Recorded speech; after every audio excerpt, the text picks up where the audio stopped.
Udah ya. Selamat malam, assalamualaikum warahmatullahi wabarakatuh. Pada Bapak Ibu dosen Mekanika Fluida, perkenalkan kami dari kelompok 3 kelas B Teknik Sipil Universitas 17 Agustus Semarang ingin membuat video blogger untuk tugas Mekanika Fluida. Perkenalkan, nama saya Adi Priyonowijaya, kelas B Teknik Sipil. Saya Indana Zulfa dari Teknik Sipil kelas B. Perkenalkan, nama saya Muhammad Giza dari Teknik Sipil B. Perkenalkan, nama saya Muhammad Bayaji Utomo dari kelas Teknik Sipil B. Baik, terima kasih untuk teman-teman. Untuk selanjutnya kami akan menjelaskan sesuai tugas di Mekanika Fluida untuk sketsa pengertian mekanika fluida dan tokoh-tokoh yang berperan dalam sejarah perkembangan mekanika fluida. Demikian perkenalan dari kami kelompok 3. Atas perhatiannya kami ucapkan banyak terima kasih. Assalamualaikum warahmatullahi wabarakatuh. Untuk video vlog pertama yang akan menjelaskan bentuk sketsa pengertian mekanika fluida. Dalam mekanika fluida teknik sipil dibedakan menjadi 2, yaitu mekanika fluida diam atau statis dan mekanika fluida bergerak atau dinamik. Mekanika fluida sendiri adalah suatu ilmu yang mempelajari perilaku fluida baik dalam keadaan diam ataupun bergerak, serta akibat interaksi dengan media, batasnya zat padat atau fluida dengan yang lain. Kemudian mekanika fluida membahas tentang semua fluida dalam situasi statis dan dinamis. Dan mekanika fluida adalah cabang mekanika kontinu yang berhubungan dengan suatu keterkaitan antara kekuatan, gerakan, dan kondisi statis dalam bahan kontinu. Untuk satuan tekanan fluida sendiri terdapat 4 jenis, yaitu tekanan hidrostatik yang hanya bergantung pada kerapatan fluida, percepatan gravitasi, dan kedalaman. Kemudian semua titik yang terletak pada suatu bidang datar yang memiliki sejenis tekanan yang sama. Kemudian tekanan dalam fluida tertutup menyebar ke segala arah dengan kekuatan yang sama besarnya. Yang keempat, tekanan fluida selalu bekerja secara tegak lurus terhadap setiap permukaan yang bersentuhan. Kemudian untuk penjelasan kategori fluida pada teknik sipil dibagi menjadi 2, yaitu berupa gas dan cair. Kemudian untuk di bidang teknik sipil yang kita bahas lebih detail adalah fluida jenis cair, yaitu terutama air yang bentuknya dapat berupa padat dengan bentuk tetap dan ukuran tetap. Kemudian dalam bentuk cair bentuknya tidak tetap dan ukurannya tetap. Kemudian gas bentuknya tidak tetap dan ukurannya juga tidak tetap. Kemudian yang terakhir plasma, yaitu yang terdiri atas ion-ion. Demikian untuk penjelasan sketsa pengertian mekanika fluida. Selanjutnya, video selanjutnya yaitu tokoh-tokoh yang berpengaruh dalam perkembangan mekanika fluida. Terima kasih. Perkenalkan, nama saya Muhammad Vicky. Saya di sini akan menjelaskan tokoh-tokoh yang berperan dalam perkembangan mekanika fluida. Yang pertama, Archimedes pada tahun 287 sampai 212 sebelum Masehi. Archimedes adalah seorang matematikawan, ilmuwan, insinyur, penemu, dan astronomer dari Yunani yang diperkirakan hidup sekitar 287 hingga 212 sebelum Masehi. Kisahnya yang paling terkenal adalah ketika ia menemukan satu metode untuk menemukan volume suatu objek yang memiliki bentuk yang tidak rata atau irregular. Archimedes merumuskan hukum apung dan menerapkan pada benda-benda terapung atau melayang, dan juga memperkenalkan bentuk kalkulus diferensial sebagai bagian dari analisanya. Hukum Archimedes adalah hukum yang menyatakan bahwa setiap benda yang tercelup baik keseluruhan maupun sebagian dalam fluida, maka benda tersebut akan menerima dorongan gaya ke atas atau gaya apung.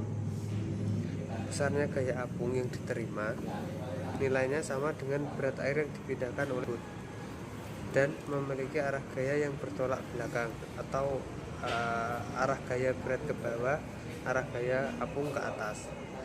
Air dianggap fluida yang tidak mampu mampat, jadi mahkota yang dicelupkan ke air akan memindahkan volume air sebanyak volume mahkota tersebut. Dengan membagi massa mahkota dengan volume air yang dipindahkan, maka dapat didapatkan massa jenis mahkota atau massa jenis emas lebih berat dari massa jenis perak, dan nilainya telah diketahui. Di sini saya akan melanjutkan dan menjelaskan tokoh-tokoh yang berperan dalam sejarah perkembangan mekanika fluida, yaitu Leonardo da Vinci pada tahun 1452 sampai 1519. Di sini foto di sini adalah seorang Leonardo da Vinci, seorang ahli eksperimen yang ulung, menganjurkan pendekatan secara eksperimen terhadap ilmu pengetahuan dengan menyatakan, apabila Anda berbicara tentang aliran air, ceritakan dahulu pengalaman Anda, baru kemudian berteori. Da Vinci telah menjabarkan persamaan kekekalan massa dalam aliran tunak satu dimensi, tentang gelombang, jet atau semburan, loncatan hidrolik, pembentukan pusaran, dan rancangan-rancangan seretan rendah dalam kurung bergaris alir, serta seretan tinggi dalam kurung parasut sungai. Setelah Leonardo da Vinci, perkembangan hidrolika sangat cepat berkat kontribusi dari Galileo, Torricelli, Marie Curie, Pascal, Newton, Pitot, Bernoulli, Euler, dan D'Alembert. Walaupun secara umum teori dari para ilmuwan tersebut sesuai dengan hasil percobaan, tetapi pada beberapa peristiwa dijumpai ketidakcocokan antara teori dan kenyataan. Sebagai contoh, D'Alembert menyatakan bahwa tidak ada tahanan pada benda yang bergerak dalam fluida ideal, dalam kurung tak punya kekentalan. Kesimpulan ini tentu saja tidak benar, karena tidak selalu berhadapan dengan cairan yang mempunyai kekentalan dalam kurung D'Alembert paradox. Hal ini menunjukkan keterbatasan teori pada saat itu untuk memecahkan persoalan fluida.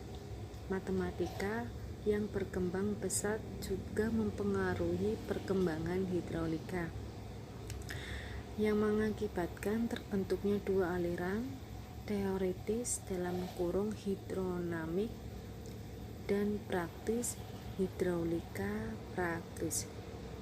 Hidrolika praktis berkembang sesuai dengan riset atau penelitian empiris. 1. Teori dari percobaan Reynolds. 2. Perkembangan analisis dimensi oleh Rayleigh.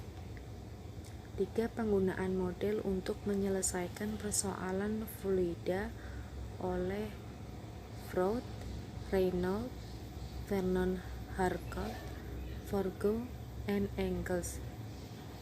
Yang keempat, perkembangan teori dari percobaan di bidang aeronautik oleh Lance Hemster, Lilienthal, Kutta, Jokowi, Bed, dan Pentel.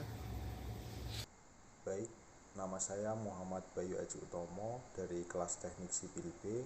Di sini saya akan melanjutkan tentang satuan yang ada dalam mekanika fluida, baik dimensi atau satuan pokok serta turunannya.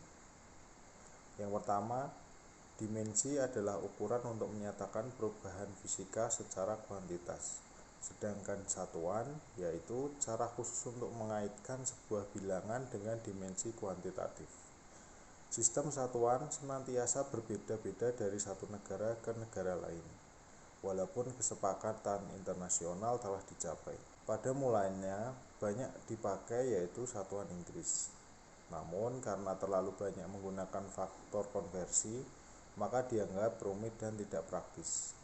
Akhirnya pada tahun 1872, suatu pertemuan internasional di Prancis mengusulkan perjanjian yang disebut Konvensi Metrik Gara.